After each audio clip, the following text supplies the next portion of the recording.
जी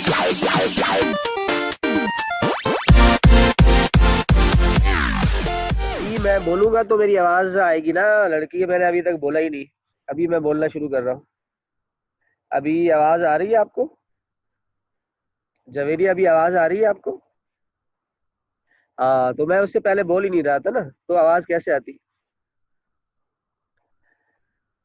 okay तो हम है इसके ऊपर स्लाइड पर थर्ड वेव कंसल्टिंग। इसके अंदर हमने पढ़ा है कि ये फर्स्ट वेव जो थी वो एग्रीकल्चर रिवोल्यूशन था, सेकंड वेव जो थी वो इंडस्ट्रियल रिवोल्यूशन था, और थर्ड वेव इस वक्त जो हमारे पास है उसका नाम है इंफॉर्मेशन टेक्नोलॉजी।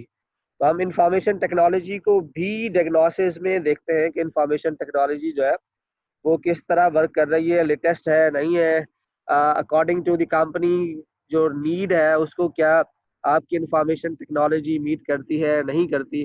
ये सारी चीज़ें जो है इंफॉर्मेशन टेक्नोलॉजी के अंदर डायग्नोस करते हुए हम चेक करते हैं। ओके तो नेक्स्ट स्लाइड है हमारे पास, ये भी इसी से रिलेटेड ही है। तो नेक्स्ट है जी, अ, जब इंफॉर्मेशन टेक्नोलॉजी होती है तो फिर उस वक्त हम इन चीज़ों को देखते हैं कि assess the potential for action.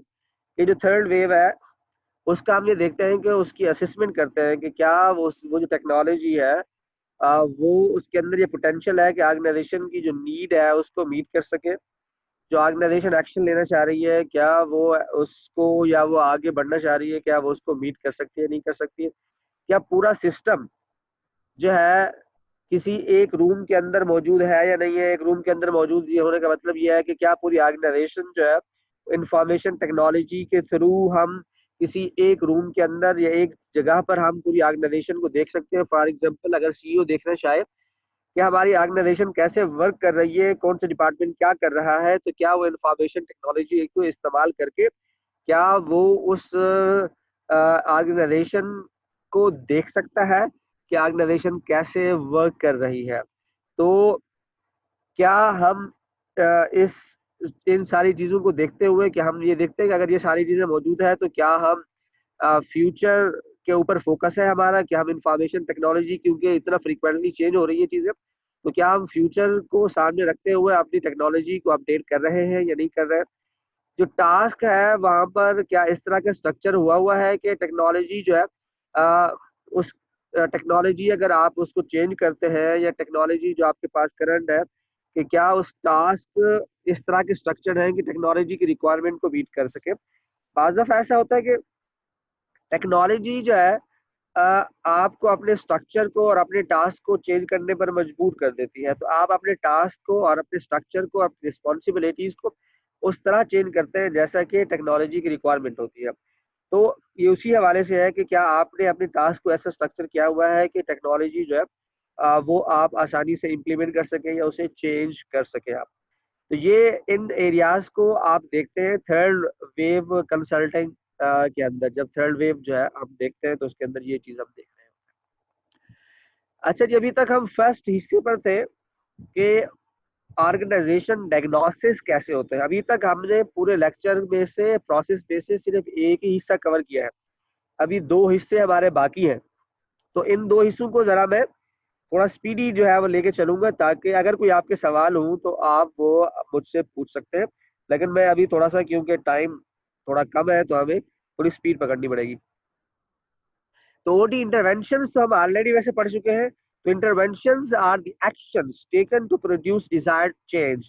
जो भी हम चेंज लाना चाहते हैं उसके लिए जो इंटरवेंशंस है वो एक्शंस हैं जिससे हम वो चेंज ला सकेंगे अपनी ऑर्गेनाइजेशन के अंदर।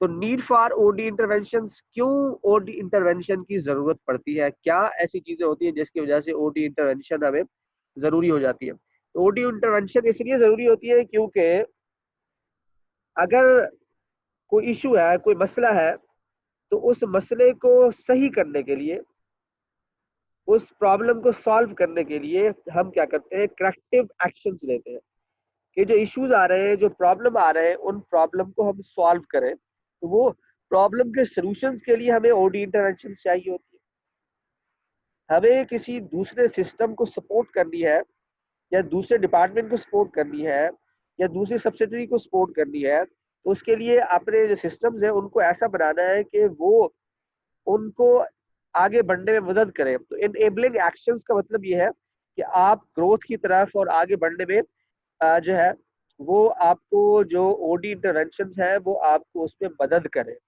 आपकी ग्रोथ में, फ्यूचर कंसिडरेशन में, इन चीज़ों के अंदर जो है ये ओडी जो है वो आपको हेल्प करता है, ओडी इंटरवेंशन, जिससे आप अपनी जो फ्यूचर अपॉर्चुनिटीज है उनको आप कैश कर सकते हैं। अलाइनमेंट एक्टिविटीज होती है, क्या आप ये ओडी इंटरवेंशन के थ्रू बाज, जैसे मैंने शुरू में आपको बताया था कि ऑर्गेनाइजेशन हमेशा 3 लेवल होते हैं, कॉर्पोरेट लेवल होता है, बिजनेस लेवल होता है और उसके बाद वो फंक्शनल लेवल होता है। तो क्या वो तीनों लेवल की जो स्ट्रैटेजीज है वो आपस में मैच करती है या नहीं करती है? वो तीनों लेवल की स्ट्रैटेजीज को, उनकी एक्टिविटीज को आपस में मैच होना चाहिए।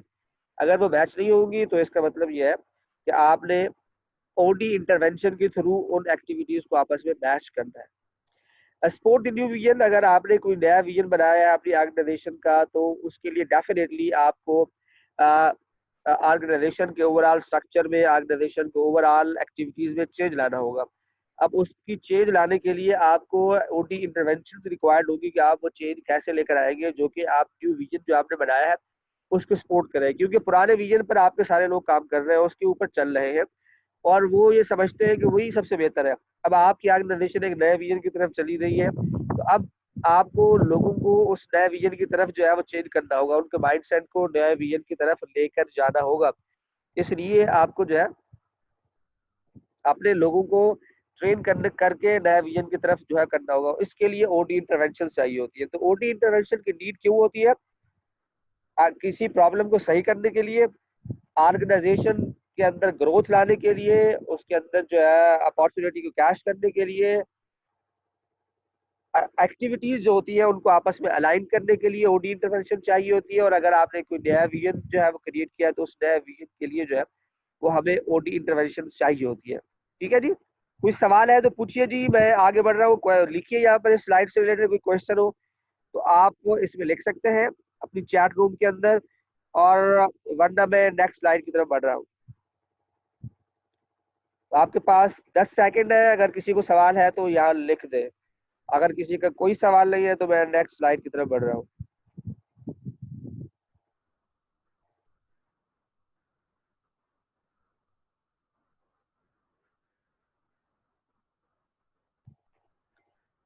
उम्मुल बरीन कह रही है कि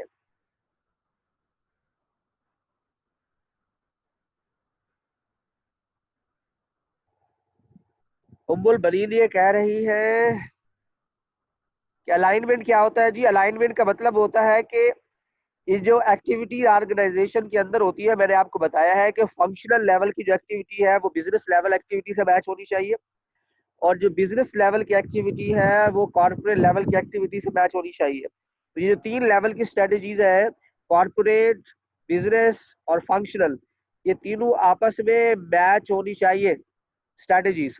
तो अगर ये मैच नहीं हो रही तो इसमें प्रॉब्लम है। ठीक है जी।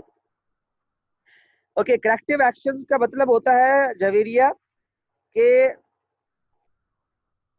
करेक्टिव एक्शन का मतलब ये होता है कि आप, कोई प्रॉब्लम है तो उस प्रॉब्लम के सोल्यूशन के लिए आपको ओडी इंटरवेंशन चाहिए होते हैं। तो प्रॉब्लम के सोल्यूशन के लिए जो ओडी इंटरवेंशन आपको चाहिए उसके ऊपर हम बात कर रहे हैं, करें तो वो करेक्टिव एक्शंस कहलाते हैं। यानी कोई, फॉर एग्जांपल, आपकी एक ऑर्गेनाइजेशन है जो कि जिसके अंदर फर्ज करो, मैं यूनिवर्सिटी की एग्जांपल ले लेता हूँ कि आपके स्टूडेंट आपसे सेटिस्फाइड नहीं है। आप इस को कैसे सेटिस्फाइड कर सकते हैं स्टूडेंट्स को? उसके लिए जो भी एक्शन होगा वो ओडी इंटरवेंशन होगी, वो एक्शन जो होगा वो करेक्टिव एक्शन कहलाएगा, जो मसला है उस मसले के हल के लिए कहलाएगा।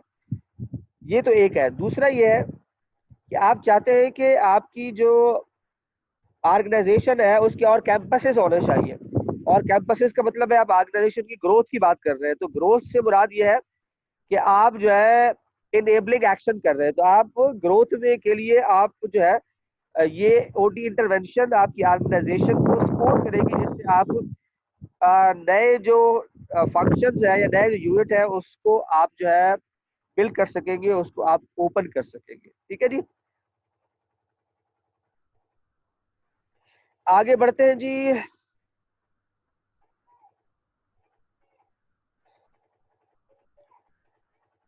ये है जी प्रोग्राम मैनेजमेंट। पहले हमने देखा था कि जो है ओडी डायग्नोसिस कैसे होते हैं, फिर हमने देखा कि ओडी इंटरवेंशन जो है वो कौन कौन सी होती है, वो हम लास्ट लेक्चर में कवर कर चुके हैं। इस लेक्चर के अंदर खाली हमने ये देखा कि ओडी इंटरवेंशन जो है उससे कौन कौन से काम हम जो है कौन कौन से मसलों को हम हल कर सकते हैं, या किस तरीके से हम ऑर्गेनाइजेशन को ग्रो कर सकते हैं, या किस तरह एक्टिविटी को आपस में अलाइन कर सकते हैं, या न्यू विजन की तरफ हम जा सकते हैं। तो ये इसके अंदर अब है हमारे पास स्लाइड नंबर 10, जिसके अंदर हम प्रोग्राम मैनेजमेंट हम देख रहे हैं। तो phases of OD program describe by Warner Burke की। तो वार्नर बर्ग जो है इसने ये कुछ फेजेस बताए हैं जिससे आप ओवरऑल पूरे प्रोग्राम को मैनेज कर सकते हैं, यानी किस तरह आप इस पूरे प्रोग्राम को ओडी को जो है इम्प्लीमेंट कर सकते हैं। तो वो ये कहते हैं जी, क्योंकि ओडी आमतौर पर कंसल्टेंट फर्म जो होती है वो ये कर रहे होते हैं, या कंसल्टेंट जो होते हैं वो ये कर रहे होते हैं। तो सबसे पहले एंट्री का मतलब यह है कि आपकी ऑर्गेनाइजेशन के अंदर कोई प्रॉब्लम है, तो आपने किसी कंसल्टेंट को बुलाया, उसके साथ आपने डिस्कस किया। तो ये जो डिस्कशन है on the problem, this is the entry level. ये तो फर्स्ट लेवल है प्रोग्राम मैनेजमेंट का, जिसके अंदर आप जो कंपनी के लोग हैं वो किसी कंसल्टेंट को बुलाकर उसके साथ अपने प्रॉब्लम को डिस्कस करते हैं। नेक्स्ट उसके अंदर एक कॉन्ट्रैक्ट साइन होता है इन दोनों के दरमियान में। जो कंसल्टिंग होता है और जो कंपनी होती है, अगर वो दोनों एक दूसरे को समझ में आ जाते हैं तो वो एक कॉन्ट्रैक्ट साइन करते हैं। उस कॉन्ट्रैक्ट साइन करने के बाद अब वो जो प्रॉब्लम है उस प्रॉब्लम का सोल्यूशन या उसकी डायग्नोसिस जो है अब वो कंसल्टिंग फर्म करेगी, या वो कंसल्टेंट करेगा जिसको आपने वो प्रॉब्लम दिया है या जिसको आपने हायर किया है। तो कंसल्टेंट सबसे पहला जो काम करेगा वो ये करेगा कि वो डायग्नोसिस करेगा। डायग्नोसिस कैसे होते हैं वो हम ऑलरेडी कवर कर चुके हैं। डायग्नोस करने के बाद वो आप कंपनी को फीडबैक देगा कि जी देखिए ये मैंने डायग्नोस किया है, ये प्रॉब्लम है आपकी कंपनी के अंदर, तो आप बताइए कि आप क्या समझते हैं। फिर वो फीडबैक लेता है उन जो है जो मैनेजर्स होते हैं या top management of the company होती है, उनसे वो फीडबैक लेता है जी ये मैंने प्रॉब्लम आइडेंटिफाई किए हैं, आप अपना फीडबैक दीजिए इन प्रॉब्लम के ऊपर, क्या आप समझते हैं कि यही वाकई में ये प्रॉब्लम है। तो उनके फीडबैक के बाद जो है उस प्रॉब्लम से रिलेटेड फिर जो है प्लानिंग होती है कि अब हम इसके अंदर चेंज कैसे लेकर आए। अगर मैनेजमेंट एग्री करती है कि यस आपकी जो प्रॉब्लम है वो डायग्नोसिस जो है वो बिल्कुल ठीक है, तो मैनेजमेंट जो है इस बात से एग्री करती है, तो फिर वो प्लानिंग करते हैं चेंज की। तो चेंज की प्लानिंग होती है और फिर इंटरवेंशन होती है। वो इंटरवेंशन वो सजेस्ट करते हैं कि आप यही एक्शन ले लें तो आपकी जो कंपनी है जो उसका मसला है जो वो सॉल्व हो जाएगा। तो कंपनी जो है वो इंटरवेंशन इम्प्लीमेंट करती है, तो उससे उनका मसला सॉल्व हो जाता है। फिर वो जो सोल्यूशन है उस सोल्यूशन को इवेल्युएट करते हैं कि जो इम्प्लीमेंट किया उसके बाद जो सोल्यूशन आया कि वाकई में क्या वो मसला हल हो गया। अगर वो मसला हल हो गया तो इसका मतलब यह है, और उस कितना हल हुआ, 100% हल हो गया, 50% हल हो गया, 70% हल हो गया, तो उस इंटरवेंशन के बाद आप उसकी इवैल्यूएशन करते हैं कि जो प्रॉब्लम था वो आपका कितना हल हुआ या नहीं हल हुआ। इसको कहते हैं इवैल्यूएशन। तो इस स्लाइड के ऊपर अगर कोई आपके सवालात है तो आप पूछ सकते हैं। तो आप इसके बाद सिर्फ एक ही स्लाइड रह जाएगी, फिर उसको हम डिस्कस करके फिर हम लेक्चर को खत्म करते हैं। 2 स्लाइड रह जाएगी और दूसरी लास्ट स्लाइड जो है वो बिल्कुल थोड़ी सी है, एक आधे मिनट की है बस। असल जो है 11 स्लाइड नंबर 11 जो है वो। अगर कोई सवाल नहीं है तो मैं नेक्स्ट की तरफ चलता हूँ। उसके अंदर भी प्रोग्राम मैनेजमेंट से रिलेटेड ही टेक्निक बताई गई है। No question Javeria, very good. No question, no question. तो हम चलते हैं आगे नेक्स्ट स्लाइड की तरफ। ये एक और मॉडल बताया गया है, मॉडल फॉर मैनेजिंग चेंज। ये है activities contribute to effective change management. ये वो एक्टिविटीज यहाँ बताई गई है जिससे जो है हम चेंज जो है उसके अंदर जो है ये एक्टिविटी करके हम चेंज ला सकते हैं। तो सबसे पहले यह बताया गया है कि मोटिवेटिंग चेंज। तो जब आप कोई चेंज ला रहे होते हैं तो सबसे पहले जो लोग हैं उनको मोटिवेट करना होता है उस चेंज के लिए कि जी हम ये चेंज ला रहे हैं, इससे ऑर्गेनाइजेशन को ये बेनिफिट होगा, इंडिविजुअल एम्प्लॉय को ये बेनिफिट होगा, मैनेजमेंट को ये बेनिफिट होगा, ओनर को, स्टेक होल्डर को, कस्टमर्स को, ये सबको बेनिफिट होगा, ताकि वो मोटिवेट होते हैं और वो फिर रेजिस्ट कम करते हैं और आपका साथ देते हैं उस चेंज को लाने में। फिर एक क्रिएटिंग अ विजन, फिर आप क्या करते हैं, एक विजन क्रिएट करते हैं और उन्हें बताते हैं उन्हें कि भैया ये काम हम इसलिए कर रहे हैं कि जो है ये ये ऑब्जेक्टिव है हमारा इस चेंज को लाने का। तो ऑब्जेक्टिव जो विजन जो है वो आप उनके साथ शेयर करते हैं। फिर डेवलपिंग पॉलिटिकल स्पोर्ट से मुराद ये है कि बाज दफा लोग जो है, बाज ग्रुप ऐसे होते हैं जो आपको सपोर्ट नहीं कर रहे होते, तो आप क्या करते हैं अपनी ऑर्गेनाइजेशन में जो अच्छे लोग होते हैं, जिनकी लोग कदर करते हैं, जिनको लोग रिस्पेक्ट की निगाह से देखते हैं, उन लोगों को सिलेक्ट करते हैं ताकि वो ला जाकर लोगों से बात करें और फिर उनको राजी करें उस काम को करने के लिए ताकि वो आपका साथ दें।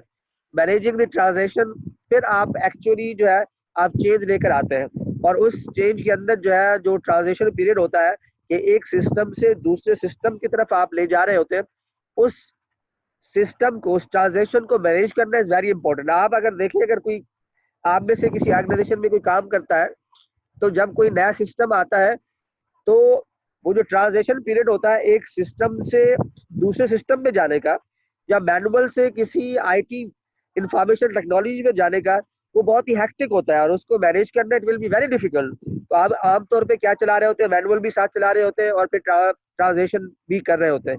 तो ऐसा ट्रांजेक्शन पीरियड होना चाहिए ताकि लोगों को प्रॉब्लम ना हो और आप जो कंपनी है उसकी जो सिस्टम है वो भी खराब ना हो, काम भी चलता रहे और पीरियड जो ट्रांजेक्शन पीरियड है वो भी आगे बढ़ता रहे। और लास्ट जो है वो सस्टेनेबिलिटी है कि अगर आपने ये ट्रांजेक्शन कर दिया, चेंज को मैनेज कर लिया और आपने चेंज कर लिया, तो आप उस चेंज को सस्टेन भी करना है। और जितना ज़्यादा वो चेंज सस्टेन होगा, जितना ज़्यादा देर पा चेंज होगा, उतना ज़्यादा ऑर्गेनाइजेशन के लिए बेनिफिट होगा। ऐसा ना हो कि आज आप चेंज करें और कल फिर जो है दोबारा आपको चेंज करना पड़े। तो ऐसी चेंजेस लेकर आनी है जो सस्टेनेबिलिटी पर डिपेंड करती हो। तो आपने उस सिस्टम को चेंज करने, देर पा सिस्टम जो है वो आपने उसे इम्प्लीमेंट करना है ताकि जो चेंज ना हो, जल्दी चेंज ना करना पड़े आपको। यस, तो ये स्लाइड भी हमारी खत्म होती है। कोई सवाल है तो आप पूछे, वरना हम आखिरी स्लाइड की तरफ बढ़ते हैं। नो क्वेश्चन लिख दें ताकि अगली स्लाइड की तरफ बढ़ा जाए।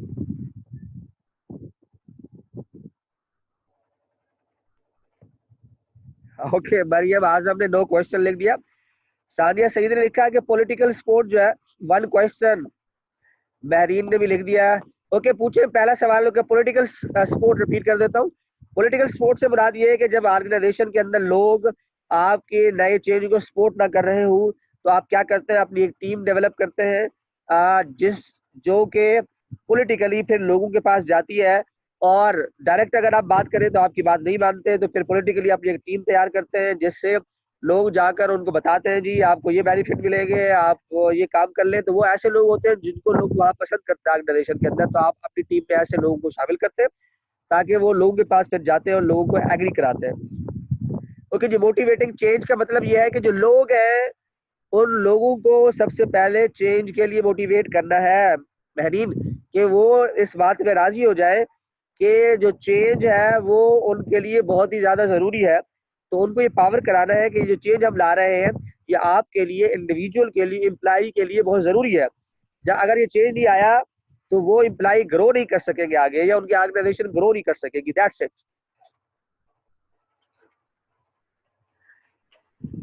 जी बिल्कुल, ये डिपेंड करता है कि अगर आप इंटरनल ऑर्गेनाइजेशन के अंदर कोई आपके जो है ओडी के डिपार्टमेंट है तो ये वो करेगा। अगर इन्होंने कंसल्टेंट कोई हायर किया हुआ है तो वो कंसल्टेंट इसको करेगा। अगर कंसल्टेंट नहीं हायर किया हुआ, कोई इनका ओडी डिपार्टमेंट कर रहा है, तो फिर वो ओडी डिपार्टमेंट के पूरा कोलैबोरेशन वो जो है इनको काम कराएगा, उसके अंदर ये लोग करेंगे। लेकिन उसके अंदर अगर कंसल्टेंट हायर करेंगे तो उसके अंदर मैनेजमेंट के भी लोग होंगे, डेफिनेटली मैनेजमेंट के लोग होंगे। वही जाकर लोगों को मोटिवेट कर रहे होंगे, उन्हें समझा रहे होंगे, उन्हें बता रहे होंगे, उनके साथ चल रहे होंगे। अकेला कंसल्टेंट इसको जो है वो नहीं कर सकता है। यस महरीन, और किसी का कुछ सवाल? Yes, I think there is no question. तो मैं आखिरी स्लाइड की तरफ चलता हूँ। ये सारी स्लाइड आप लोगों ने पहले ही पढ़ी हुई है, आप सब लोगों को मालूम है। The two most important days in your life are the day you are born and the day you find out why. तो आप क्यों दुनिया में आए थे, ये आपके लिए बहुत ही इंपॉर्टेंट दिन होता है। और जिस दिन आप दुनिया में आए थे, पूरी दुनिया ही आपको देखकर खुश हो रही थी। आपके वालिदैन, आपके घर वाले नाच गाने कर रहे थे, खुश हो रहे थे। लेकिन अब आप जब दुनिया में आ ही गए, तो जरा यही मालूम कर लें कि आप दुनिया में आए क्यों थे। ये दोनों चीजें मालूम हो जाए तो बहुत जबरदस्त हो जाएगा। तो जिस दिन आप दुनिया में आए और जिस दिन आपने ये मालूम किया कि दुनिया में क्यों आए, तो ये दोनों दिन आपके लिए बहुत ही खुशी के दिन होते हैं जी। अब आपके कोई सवाल मेरे ख्याल में नहीं होने चाहिए, क्योंकि टाइम हो चुका है 21 मिनट। और हम अपने इस लेक्चर को क्लोज करते हैं इन्हीं इसी कोट के साथ, ताकि जो है हम और आप दोबारा मिल सकें नेक्स्ट क्लास के अंदर। और आप खुशी खुशी जाइए जी घर। आप लीव कर सकते हैं इस लेक्चर को। थैंक यू सो मच आप सब लोगों का, कि आप लोगों ने इस लेक्चर को सुना और मुझे बेयर किया। मुझे उम्मीद है कि आपको ये लेक्चर समझ में आया होगा और आपने इससे फ़ायदा, आप ज़रूर इससे फ़ायदा उठाएंगे। और इसी तरह